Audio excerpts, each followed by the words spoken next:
Some cars are fast, some cars are rare, and then there are cars so legendary they don't age, they ascend. Pagani didn't build many of these, and once you hear why, you'll understand why collectors fight over it like it's a piece of art. So the real question is this the most iconic Zonda ever made?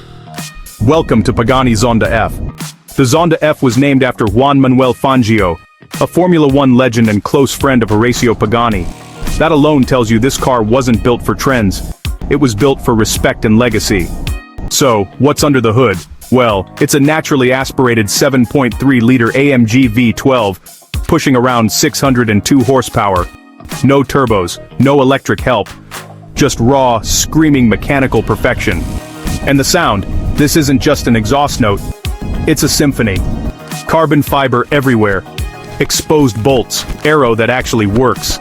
Even today the Zonda F looks more dramatic than most brand new hypercars. That's because Pagani designs cars like watches. Every detail matters, nothing is accidental. The interior feels like, well, a luxury jet mixed with a race car. It's hand-built by artists and honestly, there are no screens yelling at you. Just pure craftsmanship, everywhere you look.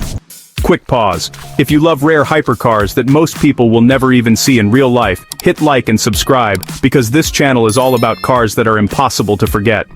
The Pagani Zonda F isn't owned by hype chasers. It's owned by people who genuinely understand cars. Jay Leno, one of the most respected car collectors in the United States, has openly praised classic Zondas for their raw engineering and timeless design.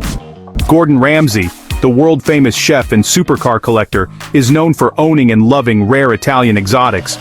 Zonda-level cars fit perfectly into his taste for aggressive, uncompromising machines. And Rowan Atkinson, or Mr. Bean as many know him, one of the most serious private car collectors, has always favored pure mechanical supercars, exactly the philosophy behind the Zonda F. These aren't influencers chasing clicks. These are people who buy cars for passion, sound, and legacy. Owning a Zonda F means you don't follow trends. You actually define taste. Originally, the Zonda F wasn't even priced insanely high. But today, depending on spec, condition, and history, $8 million to $10 million, or even more, is totally normal. And the crazy part is, they're not making more. Once they're gone forever. In an era of screens, software, and silence, the Zonda F reminds us what cars used to be. Loud, emotional, mechanical. This isn't just a car, it's a time capsule of peak automotive passion. So, if someone handed you the keys to a Pagani Zonda F, would you drive it like Fangio, or lock it away forever? Let me know in the comments below, and don't forget to subscribe for more legendary hypercars.